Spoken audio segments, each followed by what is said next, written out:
Ayun, so nandito po tayo ngayon sa Bulacan sa may Philippine Arena. Nandun yung Philippine Arena, ewan ko na makikita dahil madilim. Nandun sa dulo. So tayo ay nagkita-kita rito sa parang mini tambay or mini greet, no? Meet and greet. So kasama natin yung mga naka WSP. So yun, tingnan natin yung mga setup nila. Okay? So ayan, so nakikita natin dito yung mga karamihan kulay puti, no? So isa may mga naka sound setup pa, no? So makikita ninyo dito na may mga accessories na yung mga sa kanila, no? So may nakasama tayong TK10 saka ano ba tawag dito sa parang force ba tawag dito. So ayun. So ayan. Ang cute ng TK10, no? Maliit lang. Kayang-kaya ng ano, no? Umabot dito. Ang range nito nasa more or less parang 23 kilometers. So ganun, kasi from Navaliches naka 10 kilometers ako hanggang Lomadigato. Ayun, so ayan sila. So ayun yung mga kasama natin. Ayan sila. So yun, nandito tayo. Medyo madilim dito pero maraming tao, no? Mga nagja-jogging. So highway na yon, NLEX na yon. So yun doon, NLEX na yon. So dito, yung nakaraan nandito tayo dun sa ano na yon. May event doon na parang ano naman, mga tambay ng mga big bike naman yon. Saka iba't ibang klaseng motor din ang kasama natin. So yun, yan natin. Ayun, no, may mga nagja-jogging dito, di ba? So yun, tingnan natin yung kay Eric e-bike. Ano, yung sa niya setup. Eric, ano ulit yung ano mo? E-bike? Anong pangalan ng ano mo? EViahe. EViahe, ayun. So yun, tingnan natin yung sa kanya. Kasi ito yung kilala natin naka-setup eh. So naka-shocks na siya. Na MDL, pero yung kakaiba yung mga MDL niya, no? Mga auxiliary light. Then naka-stainless na rin siyang mga ganito.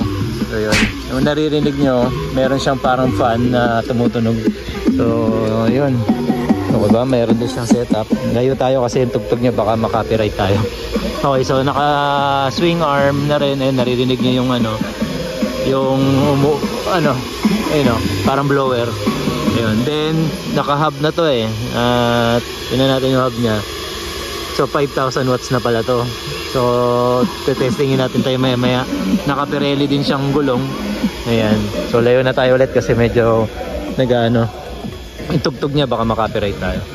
Alright, so ayun, kay RB naman yun, nakarating na. Ayun, ang gala na e-bike, no? Napakarami na napunta ang mga meet and greet yan. Tapos ito, sa ating kasamaan dito sa Bulacan lang din. Then ito kakatuwa itong batang to. So si, sa kanya naman, binabiyahe niya, nagtitinda siya ng mga siomay, then may palamig, no? Ayan. Ayan, so pag nakita niyo siya, pwede niyong bilan yan. Yung mga siomay niya. Siomay with rice yan. So ayan, dito naman, silipin lang din natin yung kay ito naka tawag dito, caliper. Ang caliper niya ay Brembo, kulay pula din. So pati yung harapan, kulay pula din. So double piston na rin. I don't know kung yan yung 4-pot, no? So ayan, ito naka caliper. So ito yung sa atin, stock na stock, no? So ayun, hindi ko lang alam po, lahat sila yung naka lithium na. So ayan ang naman, ayan, ganda ng ganda ng pagkayari nito. So ito naka din, ginagamit din to sa Vespa. So ito naka top, pwede nga to ibaba, no? Ang pagkakalam ko, ayan, so may lock lang siya. So nabababa yan, pwedeng lagyan ng box yan. Okay, so yun. Yung kay naman, silipin natin. Ito, mabangis din to.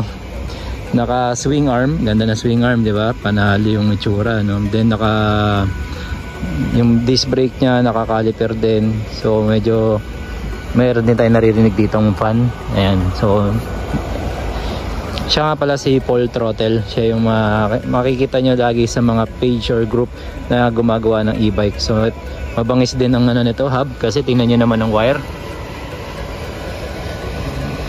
So mukhang ito yung mga 3,000 to 5,000 din to siguro.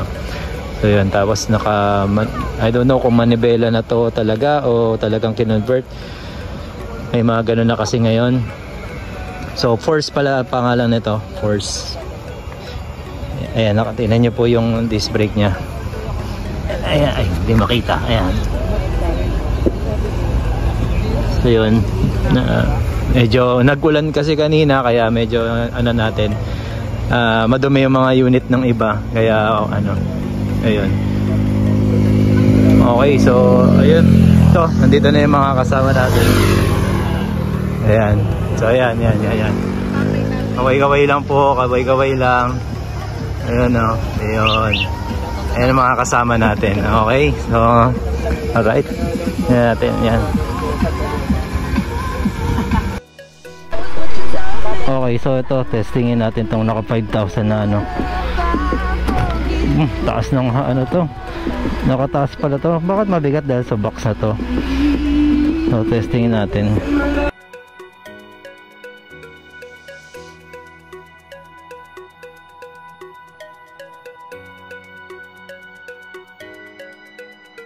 Testing natin na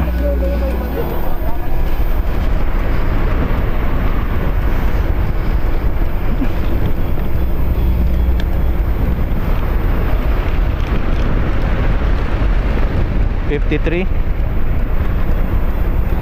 So ano siya, tawag dito, kaya natin yung ano, naka 1 pa lang to. Testingin natin. Testing lang, boss.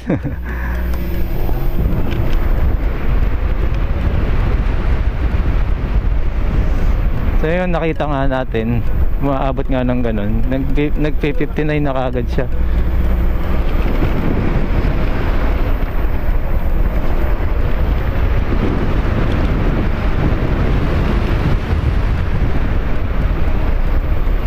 $60, $70. So testing natin ulit to. So sa level 2 yun, testing muna tayo dito sa malayo kasi masyadong ano, gumagalaw kasi yung top box niya, kaya hindi ko matesting ng maayos, gumigewang. Ayan, 74. So wala pang ano yun, ilang kilometro o meters, no? So yun ang ano niya. So U-turn tayo dito. Last time or last 2 years nandito tayo sa Don. Nagbobomba tayo dyan. So testing natin ngayon to ng level 3 naman. Mabigat yung box eh. Bobombay natin yan. Ayan.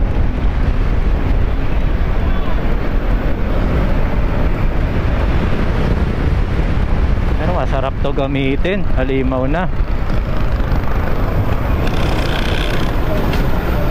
So ikot tayo doon para masagad natin ng konti. Panalo.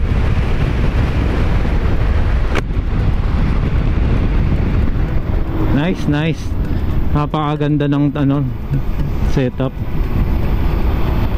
Dami na sasakyan. Ayan. Balik na tayo. Yan, tingnan niyo po tingnan natin kung mapatakbo natin na sagad. Pababa to Yeah. May tumawid, nakita niyo ba yun? Naglalakad lang sa ano.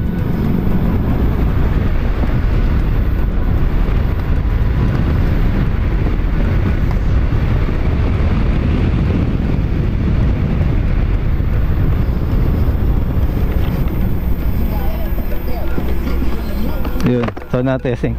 Mabilis kunin yung 99? Mabilis kunin yung 99.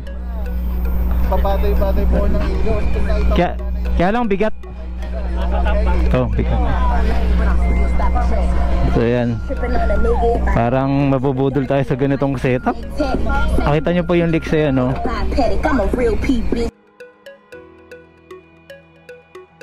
Bigat yung top box nya, pero pag pinandar mo siya hanggang, ang ganda, no? So yun, ano natin yan. Ayan, so nandito tayo sa isang kasama natin, may-ari siya ng isang coffee shop din at may kainan. So may makikicharge na rin tayo kasi medyo may mga ahon kasi dito kaya ano to. So dumami tayo. Dumami. Ayan. So sila magpapahinga muna dahil lead acid. O hindi mahirap, mainit pa yan kaya tayo magcha-charge na tayo. Alright, so yun, sinaksak na Diwas yan, no? Ayan. Ayun, so ito naman kay Dan Magno. Alimaw din yung ano, yung hub. Ito ay Yuma motor. Yan natin maigi ah. Ayan, 5,000 watts din. So ito ba yung tinatawag na WP? Enhanced, ayan. So makikita nyo yung wire, marami rin. So pagka ganyan nakikita nyo wire, kabahan na rin kayo, no? Huwag nyo ma-underestimate siya. So ano din siya, naka-enhance din siya ng mga brake system niya kasi pagka ganyan nakalakas, dapat talaga invest ka sa brake system. So may tagas.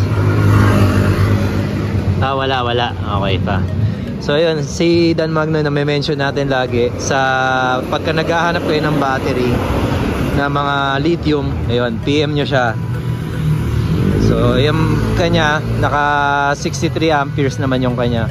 So galing pa to ng Cabanatuan papunta rito sa Marilao or place to ng Loma de Gato eh. So ayun. Ayan pa yung mga kasama natin. So na-compare natin yung mga battery nila kung sino yung mga. Ngayon nagcha-charge kami, kulang talaga kami. So, yung iba naka lead acid pa. So PM nyo lang si Dan Magno. Ayun yun. Ayan. Alright.